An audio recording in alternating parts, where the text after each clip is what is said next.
જય શ્રી રામ દોસ્તો, હવે આપણે જઈ રહ્યા છીએ નાગેશ્વર.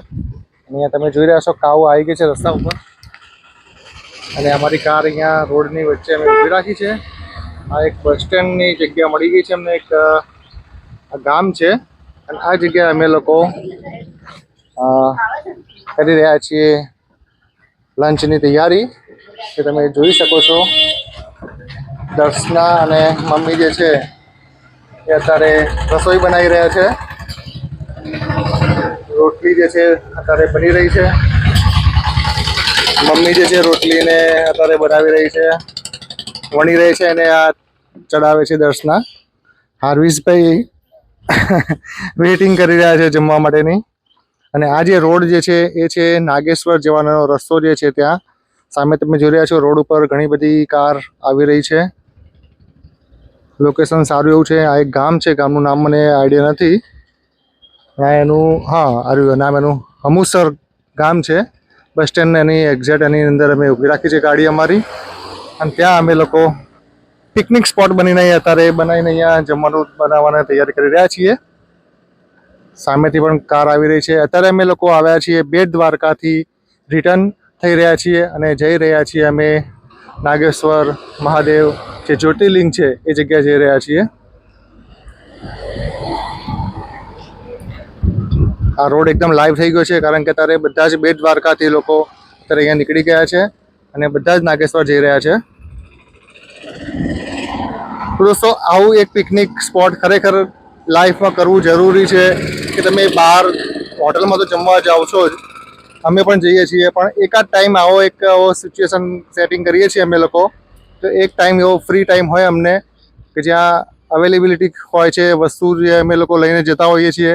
અને રસોઈ રસ્તાની વચ્ચે રાખીને આવી કોઈ સારી એવી સ્પોટ પોઈન્ટ સારો એવો મળી જાય ત્યાં અમે લોકો રસોઈ પણ બનાવતા હોઈએ છીએ. આજનું શું મેનુ છે દર્શના? શાક અને રોટલી, પરોઠા બનાવ્યા છે. સબ્જી, પરોઠા, છાશ. કાલે રસ લીધો તો પણ બહુ મજા નહીં આવતી. કાલે મેંગો રસ લીધો તો પણ બહારનો તૈયાર અહીંયા બનાવવા નથી મળતો. નથી મજા આવતી.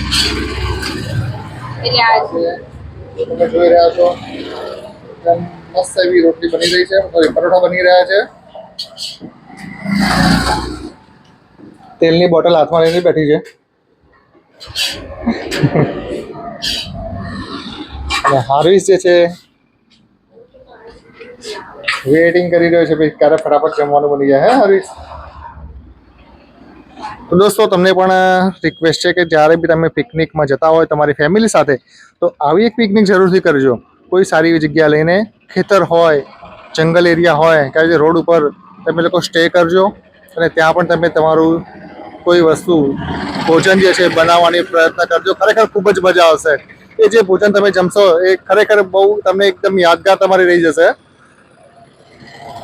અમે ઘણી જગ્યાએ આવી રીતે વિડીયો પણ બનાવેલી છે અને ઘણી જગ્યાએ આવી રીતે સ્પોટ જગ્યા જે છે સારી એવી ચૂઝ કરીને ત્યાં અમે રસોઈ પણ બનાવીએ છીએ ઘણીવાર.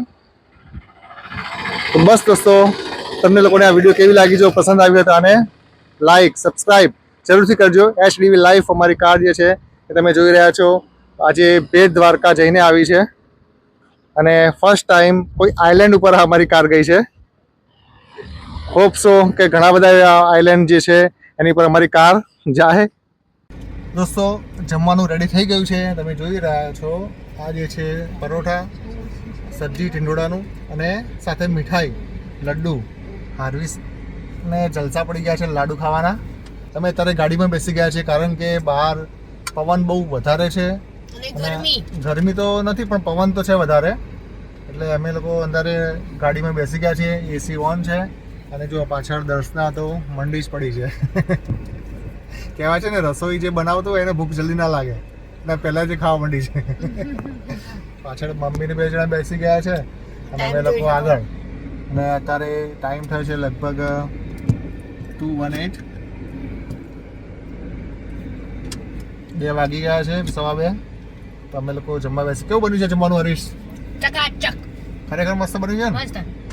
તો દોસ્તો, ભૂખ લાગી છે. હવે અમે લોકો જમી લઈએ છીએ અને આ છે મારા હાથમાં છે છાશ, રોટી, પરોઠા અને સબ્જી અને લાડુ. આટલું અમે લોકો હાલ જમવાનું અમારું મેનુ છે. તો બસ તો હવે જમી લઈએ. બાય.